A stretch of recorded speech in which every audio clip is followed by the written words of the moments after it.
Olá, alunos, tudo bem com vocês? Vamos para a nossa aula 15. Agora vamos estudar a parte 2 de eletrodinâmica, tá? Vamos nos aprofundar um pouco mais aí nos estudos dos efeitos elétricos de cargas em movimento.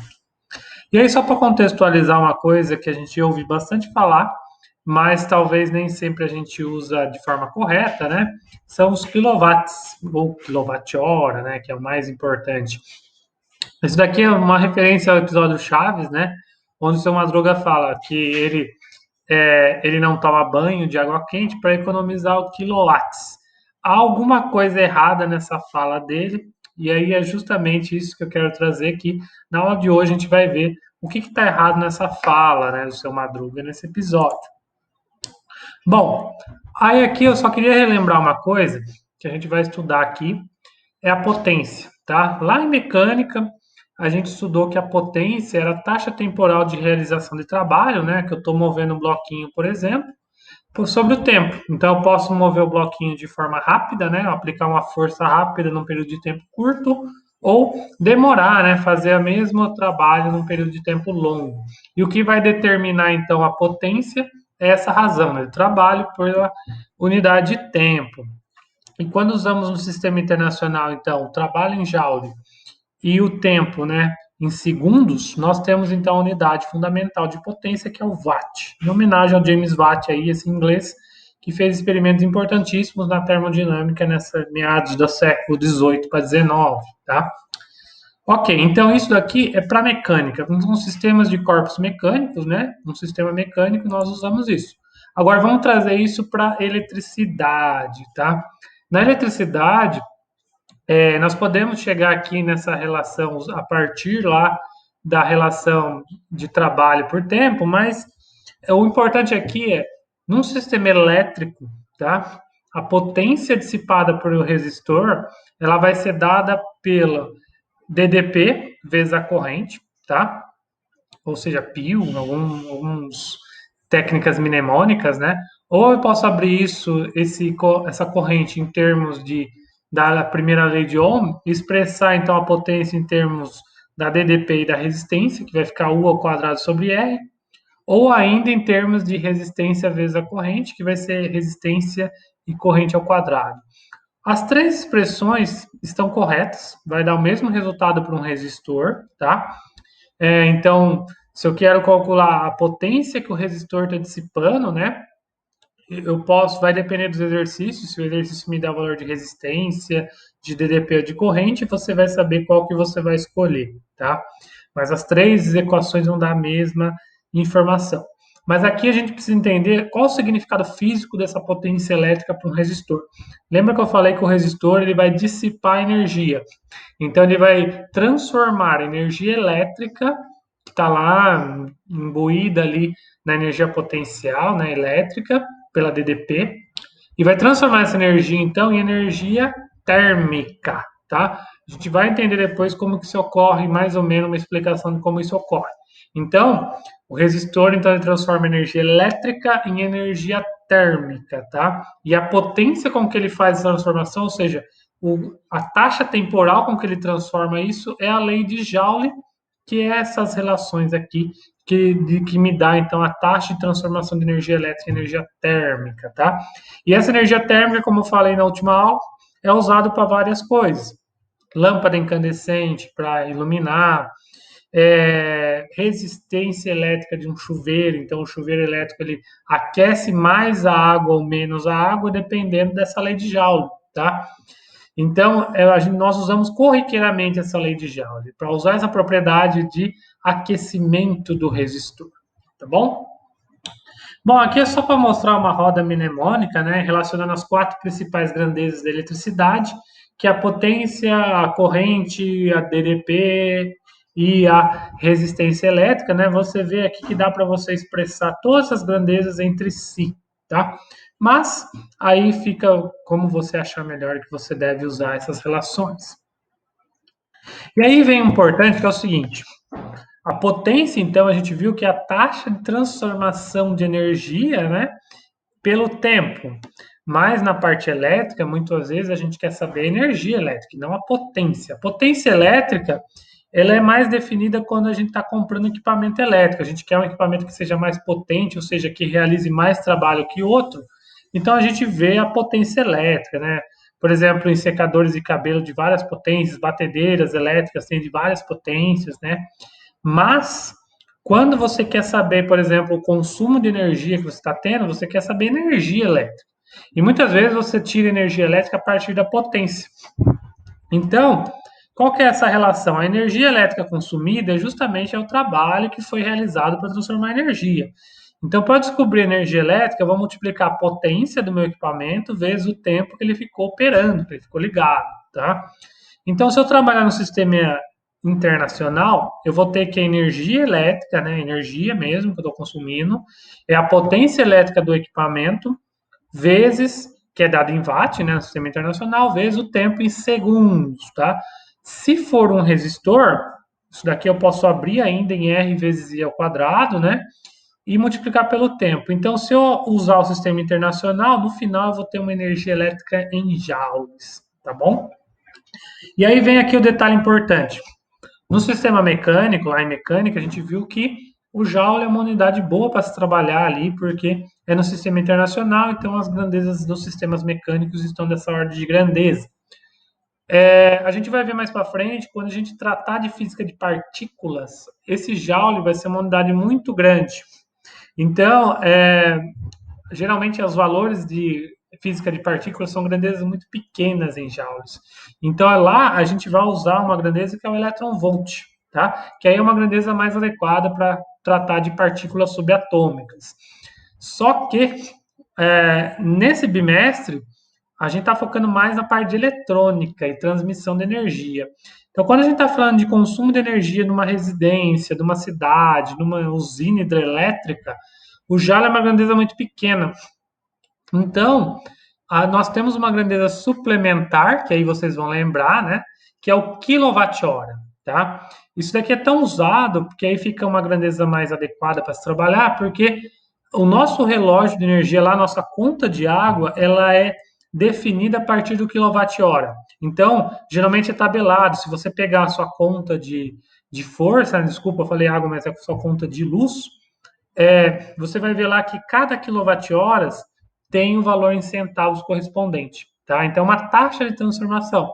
Então, se você usou, sei lá, 30 quilowatt-horas no mês, você tem lá a sua conta de luz. E aí é incluído taxa de iluminação pública, se é bandeira vermelha, bandeira amarela ou verde, alguns impostos, né? Mas a base do cálculo do seu consumo de energia elétrica em quilowatt-horas. Então, o que geralmente lá o leitor lá da estação de energia elétrica faz? Ele registra a leitura do seu relógio de luz, né, no mês anterior, ele já vai ter essa informação, né, tá lá o valor, e aí ele vai lá na sua casa e vai registrar o valor, ele vai fazer uma subtração, e com isso ele vai saber, então, qual que é quantos quilowatts-horas você usou no mês, e aí a partir disso ele faz a transformação para valores para sua conta de força, tá? Então, quilowatt-hora é uma grandeza importante. Aqui vem o ponto importante, porque quilowatt-hora, então, é essa conta aqui. Eu estou multiplicando o quilowatt, que é uma potência, né? Então, quilo significa 1000, e o watt é a unidade de potência. Então, quilowatt, 1000 watts. Estou multiplicando por hora, que é uma unidade de tempo. Então, eu estou fazendo essa conta aqui. Potência vezes tempo, que é energia, tá? Então, o quilowatt-horas é o consumo de 1000 watt-horas em uma hora, tá? Cuidado com as palavras. Então, lá no Chaves, ele fala quilowatt. O quilowatt não é uma unidade de energia, é uma unidade de potência. Quando eu falar quilowatt-hora, é uma unidade de energia, tá? Então, lembre-se, quilowatt, potência. Quilowatt-hora é uma unidade de energia, tá? Se eu quiser transformar, então, quanto que é o equivalente de 1 kWh em joules? É fácil, você sabe que uma hora tem 3.600 segundos e você sabe que o quilo equivale a 1.000, um fator de 1.000. Então, o 1 kWh equivale a 3.600 vezes 1.000, que é 3,6 vezes 10 a sexta joules, tá? Então, essa taxa de transformação é útil que quando se você quiser transformar de um para outro, você faz uma regrinha de 3, tá? Então, o importante você saber aqui é o quilowatt-horas, que é uma unidade de energia, não é uma unidade de potência, tá? Bom, e aí é o seguinte, o quilowatt-hora, né, uma grandeza que determina esse consumo de energia, e a gente viu então também a questão de potência do equipamento. Então, todos os equipamentos eletrodomésticos que a gente usa, né, torradeira, é, micro-ondas, chuveiro, enfim, todos vêm especificado a sua potência, porque é pela potência que você vai saber se ele vai consumir mais ou menos energia e, consequentemente, se ele vai transformar essa energia mais rápido, tá? Então, aqui, só para exemplificar, ó, veja que aqui é um selo, né, de embalagem de um chuveiro elétrico. Você vê aqui, ó, a potência que ele trabalha, tá? Então, ele trabalha aqui em diversas potências, tá? E aí tem até uma estimativa do consumo diário, né, de quilowatt-horas desse chuveiro, tá? Você vê que isso daqui aparece em vários equipamentos, geralmente na embalagem já vem descrita aí desses equipamentos elétricos, a potência que ele trabalha. Mas aí o detalhe é o seguinte, como eu falei, muitos desses equipamentos trabalham com a questão da lei de Joule, né, de você transformar energia elétrica em energia térmica. E aí o que acontece? A energia térmica é o calor, tá? Então, aqui a gente vai tentar estudar qual que é a relação dessa potência, dessa energia elétrica em calor e saber, por exemplo, usar um aquecedor elétrico, por exemplo, para saber quanto que a temperatura vai aumentar, tá? Aliás, inclusive, né, além da potência, né, que é a wattagem daquele equipamento eletroeletrônico que você tem, também geralmente vem especificada a voltagem. Lógico, porque tem resistências que trabalham em 220 volts, outras em 120, 110 volts, e aí você tem também que saber qual que é a voltagem que o seu equipamento vai trabalhar e a potência para você saber se ele vai conseguir, por exemplo, ter mais consumo de energia elétrica ou menos e realizar aquela função dele de forma mais potente, tá? Bom, mas relacionando então aquela energia elétrica, como eu falei, quando você usa pela lei de Joule, um equipamento baseado no efeito térmico, né? Aquela energia elétrica que você calcula em quilowatt-horas, ela vai ser transformada, né? Muito bem que você vai ter algumas perdas de energia, mas a ideia é que vai ser transformada em calor. E aí você tem que lembrar dos nossos estudos de termodinâmica, se você não lembra, dá uma olhadinha no canal que tem lá os vídeos, né? Mas isso aqui a gente viu no segundo ano, mas é só revisar. Então, o calor, quando eu coloco o calor em um objeto, eu posso fazer duas coisas. Ou eu posso aumentar a temperatura do objeto, ou eu posso mudar a sua fase. Quando eu aumento a temperatura do objeto, eu estou no calor específico, então eu não tenho alteração do estado físico. O calor específico ele vai ser dado pela massa do objeto, um coeficiente de calor específico C e a variação de temperatura que ele sofre, tá?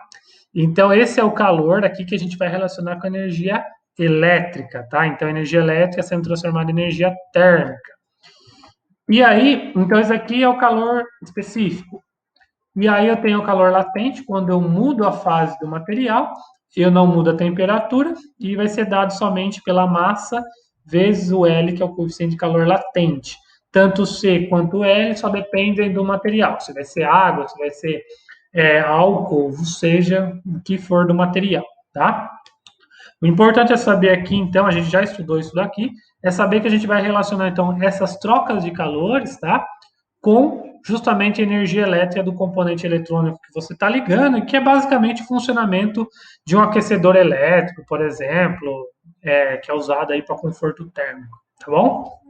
Isso daqui vai ficar mais claro quando a gente resolve. Vou dar um exemplo aqui resolvendo a parte de energia, tá? E aí também é lembrar desse gráfico, né? Que imagina, eu tenho um aquecedor elétrico que está transformando gelo, uma quantidade de gelo, em vapor, tá? E aí eu quero saber quanto tempo ou quanto de calor é fornecido por aquele aquecedor elétrico. Então é lembrar então toda aquela questão da teoria do calórico, né, que o calor total recebido pelo objeto é um resultado da soma de todos os calores específicos e latentes que ele recebeu para mudar de fase, para aumentar a sua temperatura até determinado valor. Tá? Isso aqui a gente também já viu em termodinâmica. Se você não lembra, dá uma olhadinha no nosso canal. Tá? Mas continuando então, depois a gente vai fazer um exemplo relacionando potência e consumo de energia com calor, tá? Mas antes disso, eu quero relacionar uma outra parte, que é a segunda lei de Ohm.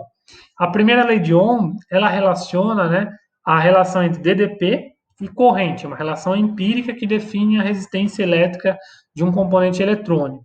Mas o George Ohm, ele foi além.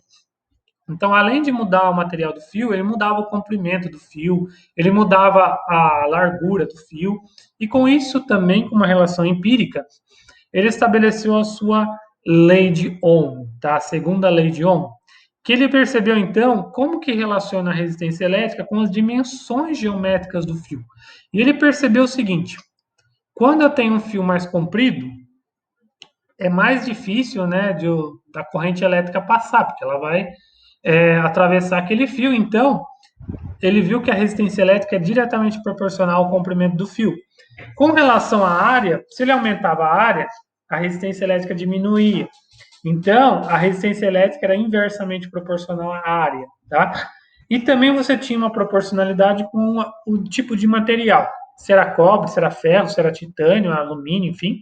Então, você tinha uma constante aqui que é chamada de resistividade elétrica. Então, cuidado com as palavrinhas, tá?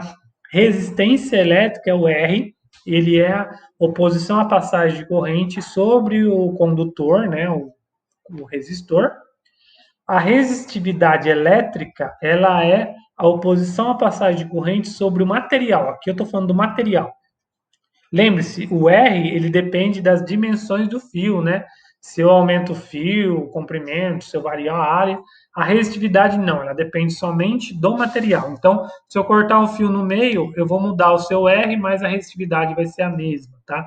Então, lembre-se que a resistividade só depende do material. Ela é uma constante. Bom, e aí que é o seguinte, se eu usar o sistema internacional, né, eu vou ter a resistência em ohms, comprimento em metros, a área em metros quadrados, então a resistitividade elétrica vai ser dada em ohm vezes metro, tá bom? Então, apesar de ser uma relação até que simples, né, geralmente o que confunde o aluno aqui é a diferença entre resistência e resistitividade, lembre-se muito bem, né, resistência depende das dimensões do fio, resistitividade só depende do material. E aqui também cuidado que vira e mexe você vai trabalhar com valores de potência, né? Porque geralmente os fios vão ser dados em comprimentos muito longos, né? Pode ser dado em quilômetro e a área pode ser dada em valores muito pequenos, né? Então você tem sempre que transformar em centímetros ou milímetros quadrados para metros quadrados, tá? Um outro ponto importante da área é que a área da seção transversal do fio, ela é uma área genérica, né? Aqui só entra uma área, tá? Mas a área, ela pode ser qualquer forma geométrica, ela pode ser quadrado, retângulo, um triângulo, um círculo, tá? E aí você tem que relacionar a área, se for o caso, né, com a correspondente forma geométrica. A grande maioria dos fios, vocês sabem, é circular. Então, por exemplo, a gente vai usar a área do círculo, πr ao quadrado, né, onde o r é o valor desse raio do centro, né, até a borda do círculo. A grande maioria dos fios são circulares. Então, por exemplo, pode ser que a gente necessite calcular a resistência de um fio, só que em vez de dar a área, o exercício vai te dar o raio. Então, você tem que saber calcular a área a partir do raio. Ou ele pode dar o diâmetro, né, que é 2 vezes o raio, e saber calcular a área a partir do diâmetro. Mas saiba que existem fios com seções transversais triangulares, quadradas, são raros, mas existe. Na nossa disciplina, a gente vai trabalhar inteiramente com áreas circulares, mas saiba que se em algum momento você vê alguma seção transversal de outra forma, é só você calcular a área correspondente. Tá? E lembrar aqui que na questão do círculo, então o π vale 3,14, como a gente sabe muito bem. Tá? Ok, agora vamos falar então um pouquinho da questão da matéria, né, da resistividade. A resistividade, ela vai te dar uma ordem de grandeza aí de quão fácil é do elétron, né, lembra que eu estou falando de condutores, né, do elétron atravessar o material. Então, os metais, né, eles têm elétrons livres, ele tem os elétrons, uma grande quantidade de portadores de carga para transferir a corrente elétrica. Então, eles são bons condutores, a gente sabe disso. Então, é normal que a resistividade elétrica dos metais seja muito baixa, porque ela sendo muito baixa, o R vai ser baixo também. Então, é por isso que nós usamos os fios, né, são todos feitos de metais, porque ele tem uma resistividade baixa, então eu vou perder pouca energia para eu transferir uma corrente elétrica ao longo de um fio metálico. Os isolantes, por outro lado, eles não têm portadores de carga livre para transferir corrente elétrica, então eles são maus condutores, tá? Elétricos. Então é normal que a resistividade deles seja muito alta, tá? Porque o R deles vai ser alto, tá? Então, isso aqui fica muito claro quando a gente compara vários tipos de materiais. Nos condutores, você vê que a resistividade ela fica da ordem de 10 a menos 6 a 10 menos 4 ohms por vezes centímetros, tá? É uma ordem de grandeza que está aqui, mas você vê que são valores muito baixos, muito menores que 1. É totalmente diferente se você vê aqui a ordem de grandeza dos isolantes. Dos isolantes, a resistividade chega a ser aqui, ó, 10 a 12, 10 a 18. Então, compare aqui, ó, prata, cobre, alumínio, né? Do vidro, da mica, da borracha. Então, eles estão em duas regiões muito distintas de valores de resistividade. É o que define, então, condutores de isolantes elétricos, tá? Lembre-se aqui que eu estou falando de eletricidade. A gente já viu de condutores isolantes térmicos, mas aqui estou falando de condutores isolantes elétricos, tá? Bom, mas é assim, uma outra grandeza muito interessante é a condutividade elétrica, que é representada pela letra sigma. Ela é nada mais nada menos que o inverso da resistividade. Essa grandeza ela aparece em vários estudos de estrutura da matéria, né? Então ela dá uma ideia de quantos portadores de carga, né, seja positivos ou negativos, eu tenho à disposição para transferir corrente elétrica. Então é normal que, se eu tenho um valor de ρ muito pequeno, o valor do sigma vai ser muito grande. Então quer dizer que eu tenho muitos portadores, a condutividade elétrica grande, eu tenho muitos portadores disponíveis para conduzir eletricidade. Os isolantes têm uma resistividade muito grande, então o sigma vai ser um valor muito pequeno, ou seja, eu tenho poucos portadores de carga disponíveis para conduzir eletricidade, tá? Eu tenho também um correspondente da resistência, que é chamada de condutância, né? Ela é dada em Siemens, ela é simbolizada pela letra G, né? Em homenagem ao von Siemens aí, que é um patrono de uma das grandes indústrias de máquinas elétricas mundiais, tá? E assim, a condutância a gente não vai usar aqui, mas ela aparece justamente por conta que muitos motores elétricos à base de corrente alternada, eles usam, né, em vez de escrever 1 sobre R, você usa bastante o G, tá? Mas é só uma curiosidade, porque aqui na nossa disciplina a gente não vai usar muito, tá? Bom, mas prosseguindo, um outro efeito interessante é como que muda a resistência elétrica ou a resistividade em função da temperatura. Por que que acontece? Você não tem um valor fixo, né, lá quando você está lá no resistor. Você está dissipando energia. O material está aquecendo. Então, você tem uma mudança, né? Você observa empiricamente que você muda o valor da resistência com a temperatura. Então, isso daqui para metais, ele concorda muito bem, porque o que acontece é o seguinte, que a resistência elétrica de metais, ela aumenta com a temperatura. E ela aumenta de uma relação empírica dessa forma, né? Você tem a resistência R0, que é a resistência de referência na temperatura ambiente. Ela vai aumentar de um valor R quando você multiplicar 1 mais. Então, ó, imagine, você tem um R0, valor de referência. Aí você multiplica por 1 mais um valor alfa. Esse valor alfa é o coeficiente de temperatura da eletricidade. Também é uma característica do material, ela só depende do material, vezes a variação de temperatura. Então você vê que o alfa sendo positivo, naturalmente aumentando a temperatura, você aumenta a resistência elétrica do seu material. Se eu aplicar isso aqui na segunda lei de Ohm e desprezando efeitos de dilatação térmica, você mostra que é o equivalente aqui da resistividade, tá? E lembrar que o delta T é uma variação de temperatura final menos o valor de referência, que geralmente é a temperatura ambiente.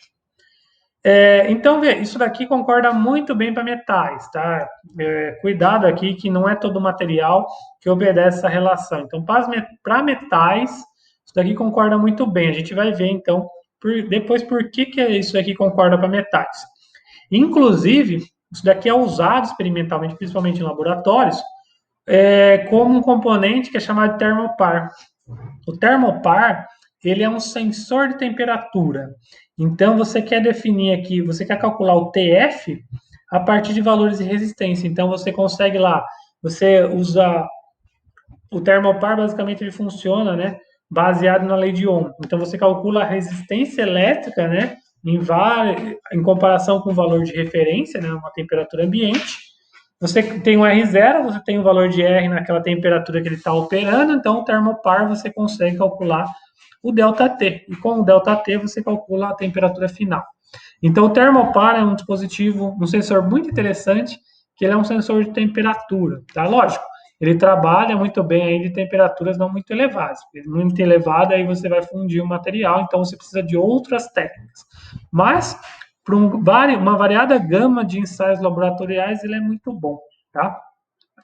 E aí, ó, falando ainda do alfa, aquele alfa, esse coeficiente aqui, ele vai ter unidades de grau Celsius a -1, tá? E aí, só comparar para alguns valores, ó, para condutores, ó, tem a resistividade muito pequena e uns valores de alfa aqui, ó, dessa ordem de 10 a -3, tá? E aí você vai para o isolante, basicamente o alfa deles você não mede, você não usa eles, né, como resistores, mas o valor de resistividade é muito alto. E aí você vê que tem uma categoria aqui bem interessante, que são os semicondutores. Esses semicondutores, eles têm um valor intermediário de resistividade. Então ele não é muito pequeno para metais, mas também não é muito alto para isolantes. Geralmente fica aqui em torno de 10 a 0, 10 a -5, e o alfa deles, ó, curiosamente, é negativo, ou seja, eles não aumentam a resistência em função da temperatura, é o contrário, eles diminuem o valor de resistência deles com a temperatura. Então, a explicação deles é totalmente diferente do que para metais, por isso que ele não obedece aquela relação, tá? E aí, indo além, um pouco entendendo esse comportamento elétrico da matéria, né? Se eu fizer uma medida, né, da resistividade em função da temperatura para metais, a gente vai ver que sobe, ou seja, a resistência aumenta, né, com a temperatura. Isso daqui a gente explica muito bem, a gente vai ver o modelo de Drude, né? Ele explica muito bem isso daqui. Mas aí você tem alguns materiais, os semicondutores, que é o contrário, eles diminuem a resistividade com a temperatura. Ou seja, aquela explicação da ligação metálica não cabe aqui, tá? É, não cai bem, não cabe, então geralmente aqui você tem que explicar a partir do modelo quântico, tá? Baseado em teoria de bandas, tá? A gente não vai falar muito aqui, mas talvez numa outra oportunidade a gente possa detalhar um pouquinho mais. E temos um outro material também, que é outro efeito quântico maravilhoso, que são os supercondutores.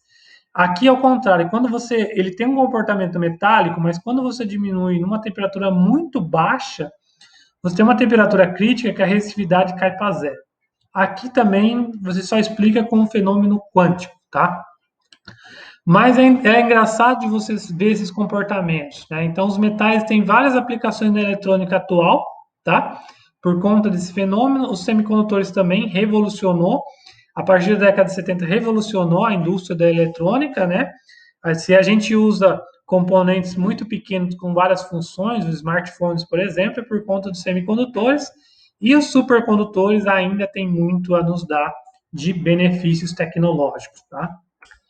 Bom, tudo que a gente viu, né? A segunda lei de Ohm, aquela variação da resistividade com a temperatura para metais, a gente consegue explicar usando o modelo de Drude. Esse modelo de Drude foi feito por esse alemão, né, no final aí do século XIX, e o modelo dele é bem interessante. É um modelo semiclássico, ela não explica tudo, tá? Ela não explica os semicondutores nem a supercondutividade, mas para a maioria dos metais, ela explica muito bem as propriedades que a gente usa corriqueiramente em eletrônica. Qual que é a ideia aqui? Então eu tenho os caroços metálicos fixos, eles são muito grandes, né? Eles estão periodicamente espaçados, eles não se movem, e você tem aqui os elétrons livres, tá? Eu vou considerar então que os elétrons livres, eles vão se movimentar e vão colidir. Eles colidem com os caroços metálicos, só que os caroços metálicos são muito grandes, então eles praticamente é uma colisão elástica, né? Então, O caroço metálico ele não se move, ele fica fixo, porque ele é muito grande, muito pesado, e os elétrons vão colidindo como se fossem bolinhas de bilhar, tá? Eu vou considerar, então, que eu não tenho trocas, interações entre elétrons, interações entre os caroços e elétrons, então esse é o modelo de Drude. Então veja que essas colisões eu explico, por exemplo, a resistividade. Por que que quando eu mudo de material, de metal, eu mudo a resistividade? Porque cada metal ele tem um tamanho diferente de caroço metálico, né? Eu tenho átomos diferentes de alumínio, titânio, ferro. Então, se eu tenho um átomo maior, logicamente eu vou ter menos espaço vazio e o elétron ele vai colidir mais. Então vai ser mais difícil para o elétron atravessar aquele fio. Então esse modelo de Drude ele explica a resistividade. Por que, que eu tenho resistividade elétrica diferente para vários metais? E ele explica também por que, que a resistividade aumenta com a temperatura. Então imagine que você tem um fio. A temperatura, aí você está dando um efeito de espalhamento dos elétrons, porque aumenta a temperatura, os elétrons e os caroços vão começar a se agitar. Aquela energia térmica que a gente viu em termodinâmica. Então, a chance do elétron colidir com um caroço é maior. Quanto mais colisões, é mais difícil dele chegar do outro lado do fio. Então, é por isso que o modelo de Drude, então, ele explica por que, que a resistência aumenta com a temperatura dos metais, porque a colisão que está ocorrendo entre os elétrons e o caroço também aumenta de probabilidade, tá? E ele explica também a segunda lei de Ohm. Se eu tenho um fio de maior comprimento, o elétron ele vai colidir mais para chegar do outro lado. Então é normal que a resistência aumente com o comprimento do fio. Se eu tenho uma maior área, é mais fácil para o elétron atravessar aquele fio. Ele vai colidir menos. Então é por isso que é inversamente proporcional à área. Então veja que esse modelo de Drude ele explica várias coisas. Explica a resistividade, como que a resistência aumenta com a temperatura dos metais e a segunda lei de Ohm, tá? Inclusive, lógico, ele não vai explicar a semicondutividade nem a supercondutividade, mas o modelo de Drude, eu não vou entrar em muitos detalhes aqui, mas ele explica, ele vai mais além, ele explica quantitativamente o valor de resistividade em termos da massa do elétron, da carga fundamental do elétron, o valor de N, que é o número de portadores, ou seja, quantos elétrons eu tenho ali no meu gás de elétrons, e esse tal, que é o livre caminho médio, ou seja, quanto tempo o elétron leva, né, sem colidir com nenhum outro caroço elétron. Tá? Então ele consegue explicar, estimar a resistividade elétrica aqui dos metais em termos de grandezas microscópicas. Tá? Então é um modelo bem interessante que explica muitas das coisas que a gente usa no nosso dia a dia, não explica todas, né? Porque aí precisa recorrer à mecânica quântica, mas é um modelo muito bom para eletrônica, tá bom? Pessoal, então era isso que eu queria mostrar na aula de hoje, né? A segunda lei de Ohm, essa questão de relação de potência com energia e os quilowatts-hora, e também essa relação com calor. E aí, por fim, eu quero somente dar alguns exemplos aqui, ó. Então, eu tenho um fio condutor sobre uma DDP de 100 volts, eu tenho um fio de 20 metros de comprimento, 2 milímetros quadrados de área, e eu tenho uma intensidade de corrente de 10 amperes. Eu quero calcular a resistividade. Então, veja, eu tenho a segunda lei de Ohm, eu tenho o comprimento, eu tenho a área, quero calcular a resistividade, mas eu não tenho o valor da resistência, eu tenho o valor da DDP e da corrente. Então, eu vou isolar então a resistividade, né? Então, veja aqui que eu isolei, e eu vou transformar essa resistência com a primeira lei de Ohm em termos de DDP e a corrente. Então, eu vou encontrar que a resistividade vai ser dada por todos esses valores que eu tenho. E aí, cuidado para trabalhar no sistema internacional. Então, a DDP é 100 volts, a área é 2 milímetros quadrados, só que eu preciso transformar isso em metros quadrados. Lembrar que o milímetro equivale a 10 a menos 3 metros. Está ao quadrado, então é 10 a menos 3 ao quadrado, que vai ser 10 a menos 6. Então, a área eu coloco como 2 vezes 10 a menos 6 metros quadrados. O valor da corrente é 10, o valor do comprimento do fio é 20, tudo isso está no sistema internacional.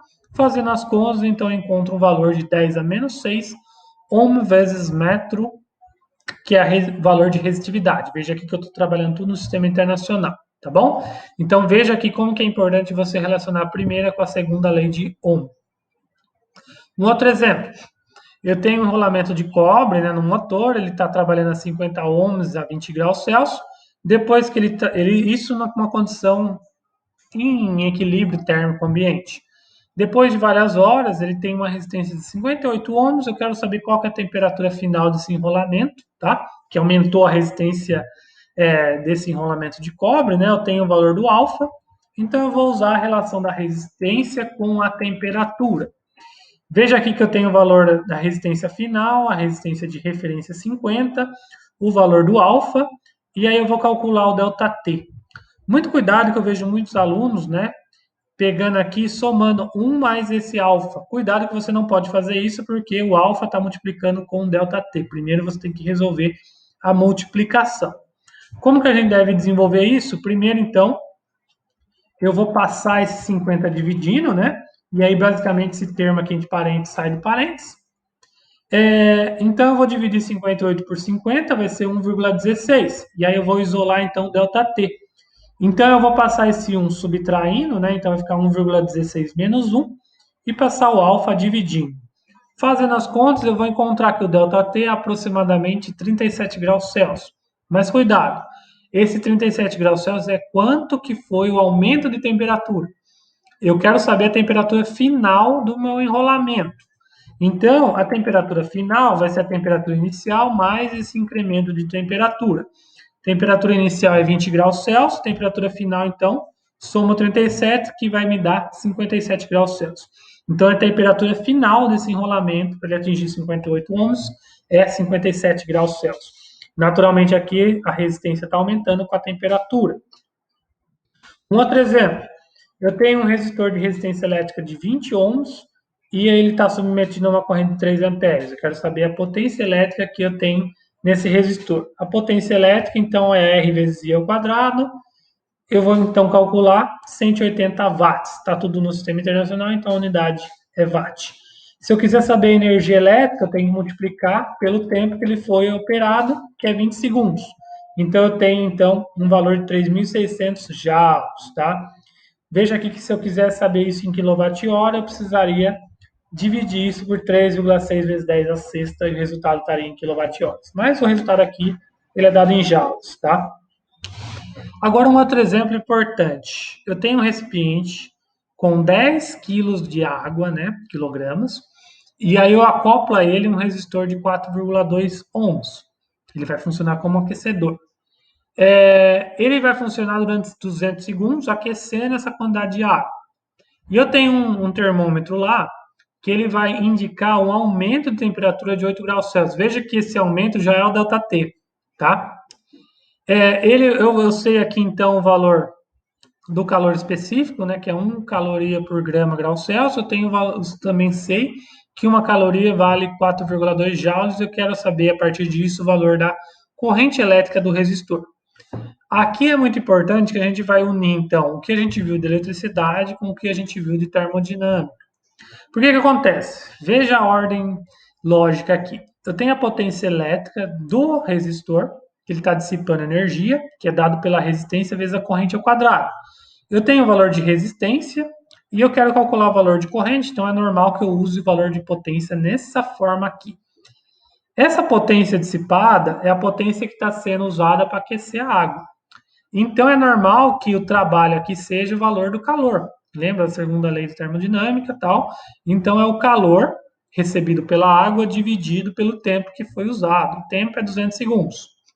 Esse calor, ele não mudou a fase da água. A água continua sendo líquida, ela não evaporou, tá? Então aqui é inteiramente um calor específico, não é um calor latente. E o calor específico é o macete, né? É a massa, calor específico vezes o ΔT.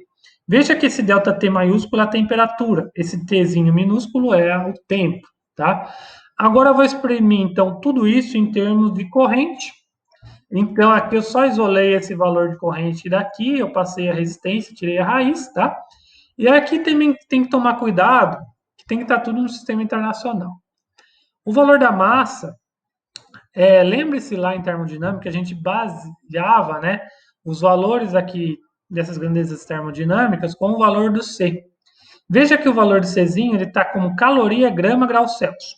Então, a massa que eu vou colocar aqui precisa estar em gramas. Então, porque essa unidade está em gramas. Então, 10 quilogramas equivale a 10.000 gramas. Então, eu vou colocar aqui 10 vezes 10 a terceira, tá?